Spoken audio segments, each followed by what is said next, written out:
Microsoft word 2013-এ আমরা কিভাবে একটি ফ্ল্যাগ তৈরি করব। এজন্য হোমের পাশে ইনসার্টে ক্লিক করব। ইনসার্টে ক্লিক এখানে শেপে ক্লিক করব। শেপে ক্লিক করার পর আমাদেরকে শেপ নিতে হবে। প্রথমে আমরা শেপ একটা নিচ্ছি ফ্ল্যাগের জন্য, শেপটা নিলাম। এরপর আমাদেরকে নিতে হবে সার্কেল।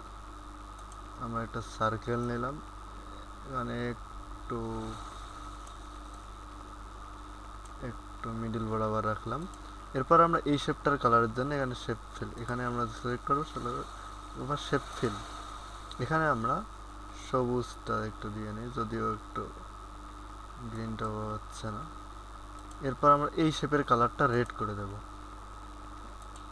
রেড, দেখি কোনটা রেড ভালো হচ্ছে, এটা একটু ভালো লাগতেছে। আমাদের হয়ে গেল একটি ন্যাশনাল ফ্ল্যাগ। এভাবে আমরা মাইক্রোসফট ওয়ার্ড ইউজ করে ন্যাশনাল ফ্ল্যাগ তৈরি করতে পারি।